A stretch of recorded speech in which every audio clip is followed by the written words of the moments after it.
Hello ladies and gentlemen, hope you're having a great day and welcome to the Tundra Dude 34 YouTube channel. We got a special truck we're going to review today. This is a 2025 SR.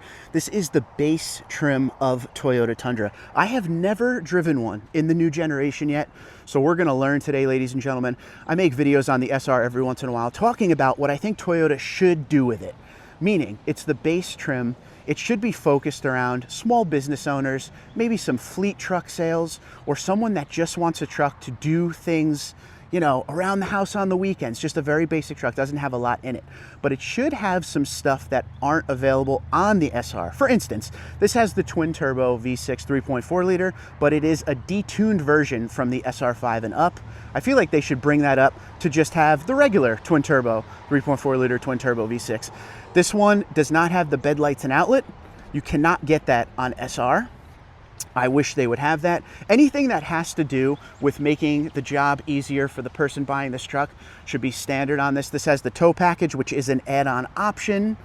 You can get the SR in a lot of different cab configurations, meaning you could get crew max with the 5.5 foot bed, double cab with the 6.5 foot bed like we're looking at today, or double cab with the 8 foot bed. One thing you can't get in SR, which kind of blows my mind, is you can't get the crew max with the 6.5 foot bed in SR.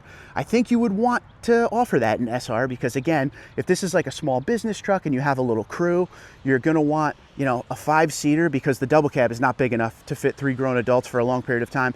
You're going to want that 5-seater and then the big bed for all your gear. And being this is detuned, this engine tows a little over 8,000 pounds versus, say, an SR5 that may tow up to 11,000 pounds or just over 11,000 pounds. So capability should be the thing in this truck, in my opinion, when it comes to these base model Tundras, because people are buying them just to do the job. Now, in the second generation, you can get an SR and a lower end SR5 that was a 6-seater. In the new generation, you could only get a 5-seater. There is a center console. In the second generation, you could get a center console like this, or the 6-seater that can fold down to be a center console. So a couple things, you know, I'm critical of the SR, but it's all for good things. I think sales can be made on these trucks if a few things were changed. Now, as far as features go, there's not a lot on this truck, and that's the point. LED headlights you got there. You got the steel wheel look on it, 18-inch. There's no badging or anything. Composite bed with the deck rail system. Power sliding rear window there. It's a 4x4. It does have the tow package, as you will see on the sticker. There's not much to show you on the outside because really there's not much going on. This has the SR5 tow package, the all with the floor liners and the stainless steel door edge guards. 45824 is the sticker. This is the 2025 Celestial Silver. Now, as you can see here, 358 horsepower, 406 pound-feet of torque.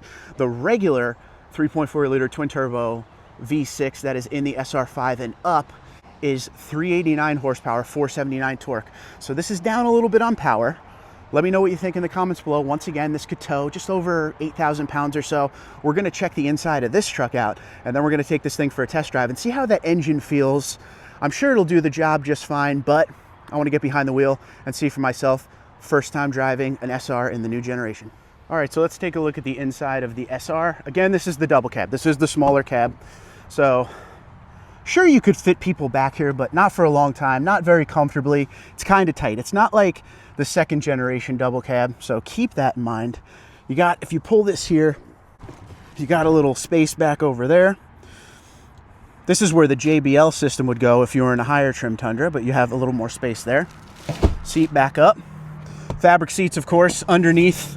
You get under seat storage, as you can see. Still the wrapping on everything. It's still brand new. You got some cup holders, a spot for maybe your wallet or your phone. But again, you can fit people back here maybe in a short period of time. I wouldn't put them back there for a long period of time. No cup holders area, maybe for some change or something.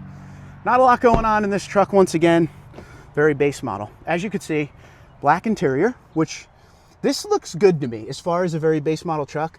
I mean, this looks like the SR5 I owned. You got that little tray, which everybody loves, which they don't have in the higher trims, which I hate. They should definitely have that in the higher trims. A basic mirror, 8-inch screen. Got the gauge cluster from SR and SR5, which is not the digital gauge cluster, of course. Pretty basic on the inside. This is 4-wheel drive, so there's your 4-wheel drive selector. There's your shifter. You got traction control off, hazard, climate control. So again, Yeah, it's basic, but this is meant to just do the job, and that's why it's just over $40,000. Let's see how she drives.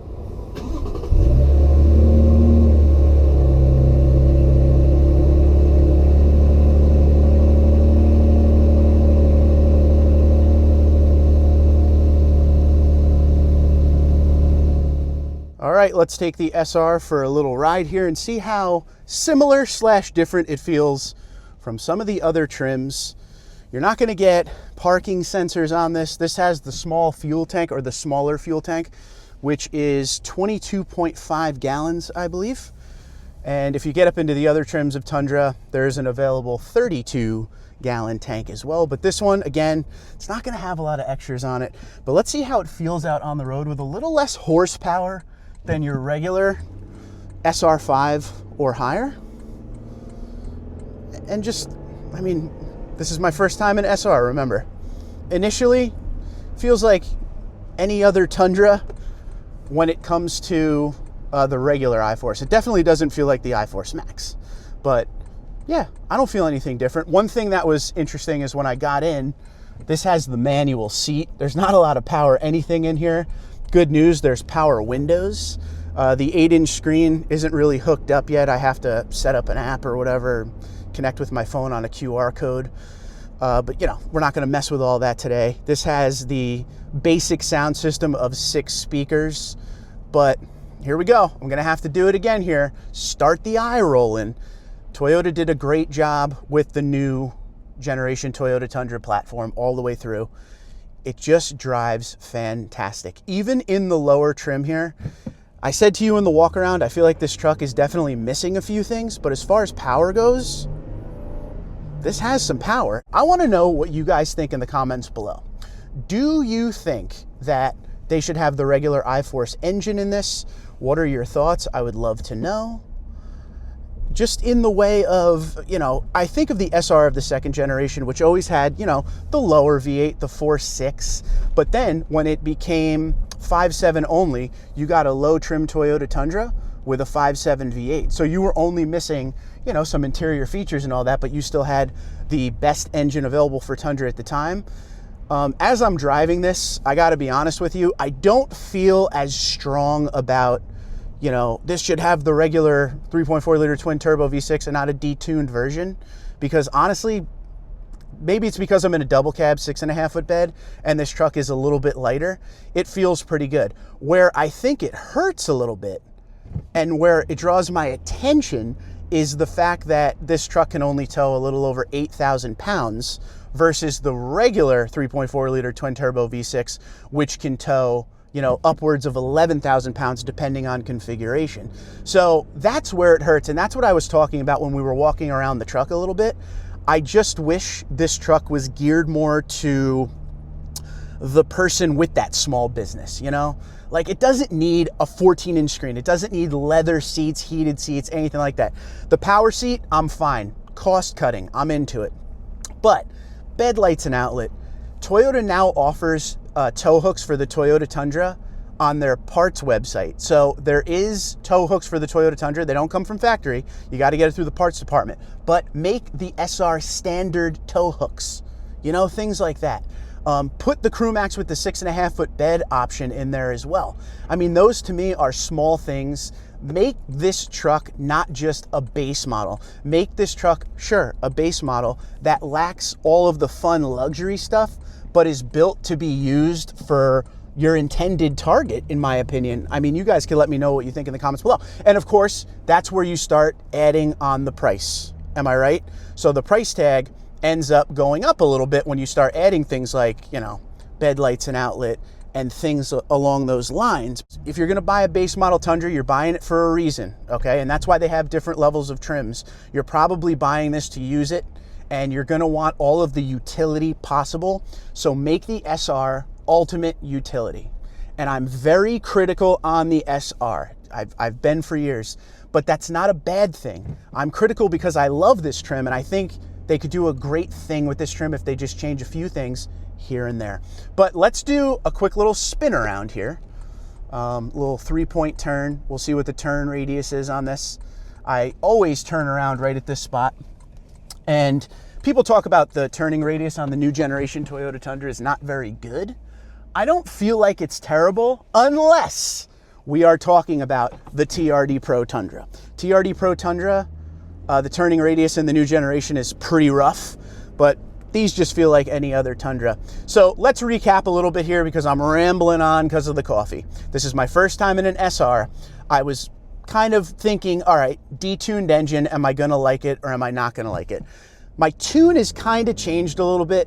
This engine does just fine. It feels just like the regular 3.4 liter twin turbo V6. I mean, it's not missing a ton of horsepower. It's like 20 and change, but you know, this is a lighter truck. There's not a lot of equipment in it, but the thing, you know, it can't tow more than 8,000 pounds. So it'll be one of those situations where if you're in the market, do you get an SR or do you spend a few thousand more and get a low level SR5 so you have that, you know, regular 3.4 liter twin turbo V6 engine, which gives you the tow capacity and a little more payload and whatnot. You let me know what you think in the comments below. But as far as the drivability of the truck, just like any other new generation Toyota Tundra, I know you're tired of hearing me say this constantly, but with the new generation Toyota Tundra, the thing drives like an absolute dream. It doesn't matter. This is the last trim I needed to drive for new generation, and this one is just as good as all the other ones. The steering is great, the braking is great. It feels like I drive this every day, and I always look for that when I drive these vehicles all the time. Sometimes you get in and it takes a little while to get used to the vehicle. With any of these new generation Toyota Tundras, I don't feel that way at all. They all drive very similar, whether you're down low in an SR or you're up high in like a 1794 or Capstone. I drive a 1794 every single day, and this feels good, and it drives just as good as that 1794. I don't hear crazy wind noise. This doesn't have like the fed-in engine noise that's on JBL Tundras only, so it's nice and quiet in the cabin. And yeah, I don't know. I give it a good report card. I got to be honest. I just wish Toyota would add a few more things to make it even more capable and point this trim in the right direction of where the target buyer is. I think this truck could sell a lot more. On the lot, you see maybe one SR every once in a while. There's usually not more than that.